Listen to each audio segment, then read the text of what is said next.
Assalamualaikum warahmatullahi wabarakatuh. Halo semuanya, kami dari kelompok 5. Di sini kami akan mempresentasikan tentang Introduction to Network, yaitu di modul 4, yang dimana dengan judul Physical Layer. Di sini ada saya, Hafiz Rahmat Kurniawan, lalu ada saya Nabil Hasani, saya Alberto Satria Dipolo, Saya Bella Sari, saya Davina Anissa. saya Muhammad Nizar. untuk materi pertama yaitu Purpose of the Physical Layer akan dijelaskan oleh saudara Nabil. Nantinya dipersilakan. Baik, di sini saya akan menjelaskan tentang materi physical layer. Physical layer itu merupakan lapisan pertama dalam motion layer. Dalam motion layer, ini adalah fondasi dari semua komunikasi data. Yang pertama, apa sih itu physical layer?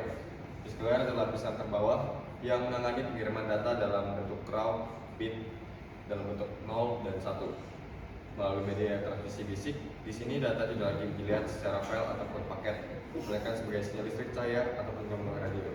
Jadi di sini pada physical layer, data ditransmisikan dalam bentuk gelombang ataupun data dalam bentuk linear bit 0 dan 1. Lalu fungsi utamanya, yang pertama variabilitas bit, mengubah bit 0 dan 1 menjadi sinyal yang sesuai dengan medianya.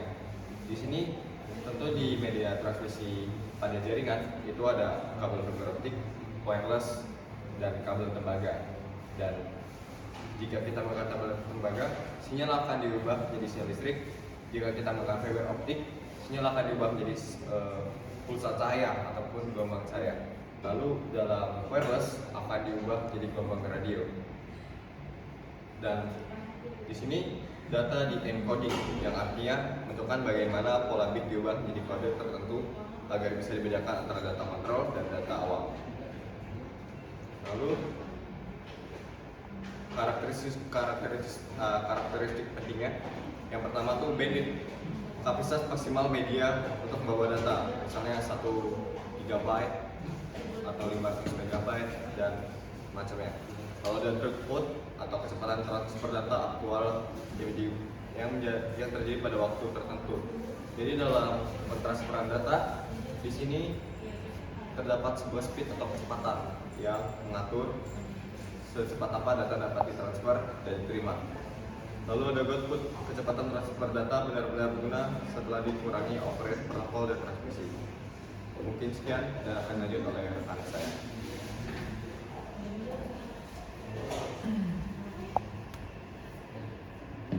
Di sini saya akan menjelaskan materi kedua physical layer karakteristik, di mana tujuan utamanya itu mengirimkan bit melalui media jaringan, mengubah data digital dari data layer menjadi sinyal atau listrik, cahaya, dan radio.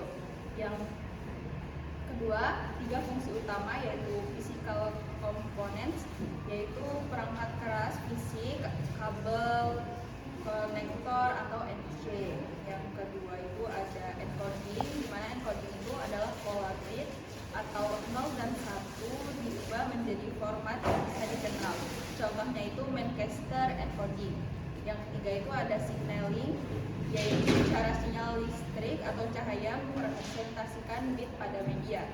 Di mana yang ketiga itu ada bandwidth, throughput, dan output. Di mana yaitu yang pertama itu ada bandwidth, yaitu kapasitas maksimal media atau kecepatan. Ada throughput, di mana yaitu kecepatan transfer dan aktual atau kenyataan di lapangan. Ada juga output, kecepatan data bersih sampai ke aplikasi tanpa overhead. Nah, yang keempat itu ada copper atau tembaga, di mana menggunakan pulsa elektrik murah dan rentan gangguan. Yang kedua ada fiber optik, menggunakan pulsa cahaya, sangat cepat, jarak jauh, tahan gangguan. Yang ketiga ada wireless, di mana yaitu menggunakan gelombang radio seperti fleksibel tapi rawan interferensi. Dan yang terakhir itu tethers. Ada bagian crosstalk pada kabel tembaga. Sebutkan mengikat kabel atau twisted pair adalah solusi utama untuk minimalkan gangguan tersebut. Selanjutnya akan dilanjutkan oleh rekan saya. Baik, di sini saya akan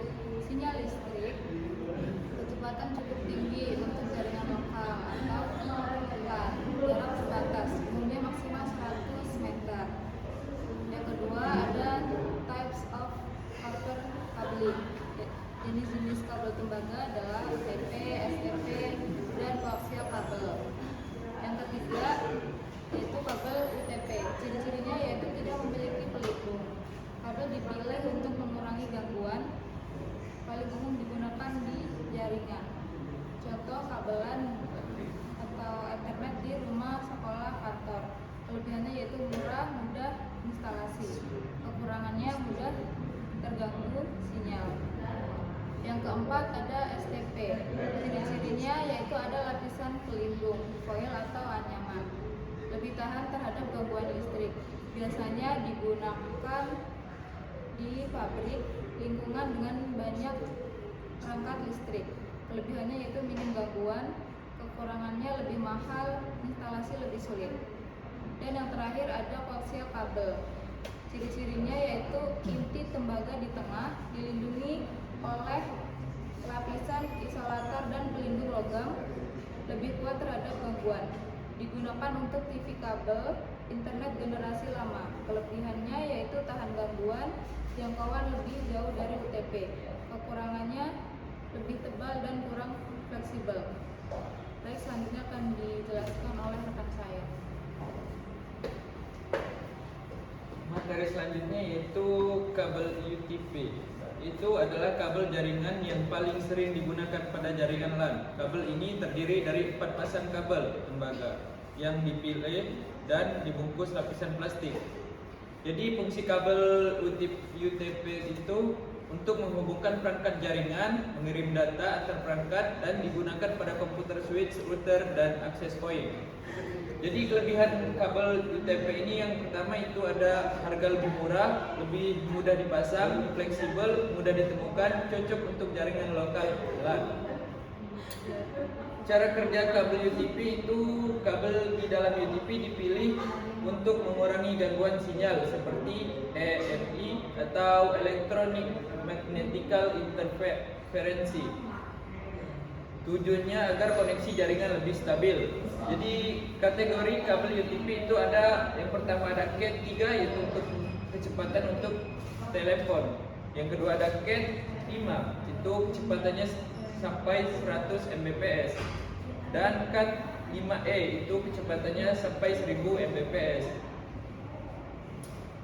Terusnya ada Cat 6, itu kecepatannya hingga 10 GB. Lanjut, konektor kabel UTP. Kabel UTP menggunakan konektor RJ45 untuk menghubungkan kabel ke perangkat jaringan. Standar susunan kabel itu yang pertama itu T568A. Yang pertama putih, hijau, yang kedua hijau, yang ketiga putih oranye, yang keempat biru, yang kelima putih biru, keenam orange, 7 putih coklat, dan 8 coklat. Dan yang kedua itu T568B. Yang pertama itu putih oranye, yang kedua oranye, ketiga putih hijau, yang keempat biru, kelima putih biru, keenam hijau, 7 putih coklat, dan 8 coklat. Jenis-jenis kabel berdasarkan susunan. Yang pertama straight probe, itu susunan warna kedua ujung kabel sama. Contoh seperti komputer ke switch, router ke switch. Jadi kesimpulan dari kabel UTP ini itu adalah kabel jaringan yang murah, mudah digunakan, dan banyak dipakai dalam LAN. Dengan memahami kategori kabel, konektor RJ45 standar T568A dan T568B, serta jenis kabel straight probe dan browser instalasi jaringan dapat dilakukan dengan benar. Selanjutnya akan dijelaskan dengan rekan saya selanjutnya. Oke, selanjutnya kita akan menjelaskan terkait fiber optic cabling atau pengkabelan fiber optik. Nah, sebenarnya fiber optik ini apa sih? Fiber optik itu adalah sebuah kabel dengan serat cahaya. Jadi dia mengirimkan data melalui cahaya. Jadi media ini sangat efektif ya untuk menghubungkan perangkat jaringan dalam jarak yang jauh. Dan juga dia pengirimannya sangat tinggi, teman-teman. Lalu di fiber optik juga ada sifat-sifatnya, yaitu misalkan ada kabel gangguan, misalkan dia ini kan menggunakan cahaya ya, dia tidak menggunakan listrik. Jadi kabel ini dapat terpengaruh oleh gangguan elektromagnetik dan frekuensi radio. Lalu juga keamanan, di datanya lebih aman karena kabel ini tidak memancarkan sinyal listrik yang bisa disadap oleh luar. Dan juga jangkauannya, sinyal dari fiber optik ini dapat menempuh jarak yang berkilometer, beratus-ratus yang dapat menghubungkan jaringannya. Nah, lalu untuk jenis-jenis dari media fibernya ini, pertama ada single mode fiber, yang dimana dia ini memiliki inti core yang sangat kecil. Lalu dia menggunakan sinar laser tunggal, dan juga dia digunakan untuk jarak yang sangat jauh seperti antar kota atau negara. Lalu ada jenis yang kedua yaitu multi-mode fiber atau MMF, yang dimana jadi memiliki inti yang lebih besar, lalu menggunakan lampu LED untuk menyeretkan cahaya dan juga digunakan untuk jarak yang pendek seperti di dalam satu gedung ataupun kampus. Lalu ada penggunaan kabel fiber optik, biasanya itu digunakan di jaringan backbone, FTTH, dan juga jaringan bawah laut. Lalu untuk konektor fiber optik sendiri, ini ada beberapa tipe konektornya, yaitu ada ST, SC, dan LC. Yang dimana ST itu adalah bentuknya bulat, lalu dipasang dengan cara diputar seperti bohlam. Lalu untuk SC sendiri, dia bentuknya kotak dan juga dipasang dengan cara didorong dan ditarik. Lalu untuk LC sendiri, yaitu bentuknya mirip seperti SC tetapi lebih kecil, yang dimana sering dipakai pada perangkat modern yang dengan padat kabel. Lalu untuk kabel fiber atau packernya, dia ini adalah sebuah kabel penghubung pendek yang digunakan untuk menyambungkan perangkat ke panel. Contohnya seperti kabel kuning biasanya menandakan single mode. Lalu untuk kabel oranye atau biru langit atau aqua, dia itu biasanya menggunakan menandakan multi mode. Lalu ada yang terakhir, perbandingan fiber versus tembaganya. Misalkan di sini kalau untuk fiber itu bandwidth jauh lebih unggul daripada kabel tembaga karena dia ini lebih besar tanggungan biayanya. Lebih besar kapasitasnya. Lalu untuk jarak juga fibernya lebih unggul daripada UTP karena dia bisa bisa ditarik hingga berkilo-kilometer, dan juga keamanan fiber lebih sulit disadap dibandingkan tembaga karena fiber itu menggunakan cahaya bukan listrik, dan juga dia harganya itu pasangan fiber lebih mahal daripada UTP karena dia ini butuh keahlian khusus dalam pemasangannya. Oke, untuk materi selanjutnya wireless media akan dijelaskan oleh kawan saya Nizar. Oke, di sini saya akan menjelaskan terkait materi tentang wireless media. Yang pertama ada properties of wireless media atau karakteristik media nirkabel. Media nirkabel memungkinkan perangkat seperti tablet atau smartphone untuk terhubung ke jaringan tanpa kabel. Media nirkabel menggunakan sinyal elektromagnetik untuk mengirim data dalam bentuk biner melalui frekuensi radio atau gelombang mikro. Kelebihan utama wireless adalah mobilitas tinggi dan saat ini menjadi cara utama untuk terhubung ke jaringan rumah maupun perusahaan. Untuk keterbatasan wireless ini ada di jangkauan, terbatas oleh bangunan, material, dan kondisi lingkungan. Kemudian interface gangguan bisa terganggu oleh perangkat lain seperti microwave, telepon kabel, dan lain-lain. Selanjutnya type of wireless media atau jenis wireless. Standar wireless ditentukan oleh IEEE dan mencakup pengkodean data ke sinyal radio, frekuensi dan daya transmisi, penerimaan dan decoding sinyal, desain antena. Jenis-jenis wirelessnya ada Wi-Fi, Bluetooth, WiMAX, Zigbee. Kemudian wireless LAN atau WLAN.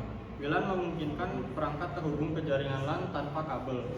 Perangkat yang dibutuhkan seperti access point untuk menghubungkan perangkat wireless ke jaringan kabel. Kemudian wireless NIC, adapter agar perangkat bisa terhubung ke jaringan wireless. Keuntungannya seperti hemat biaya dan fleksibel, namun harus memperhatikan keamanan jaringan agar tidak mudah disusupi. Materi selanjutnya paket tracer, connector, dan wireless LAN. Dalam simulasi paket tracer, kita akan mempelajari seperti memilih kabel yang tepat, menghubungkan perangkat jaringan, dan melihat konfigurasi jaringan. Dan praktikum dan wireless NIC. Tujuan dari praktikum ini adalah mengidentifikasi dan menggunakan NIC atau Network Interface Card, menggunakan ikon jaringan di sistem.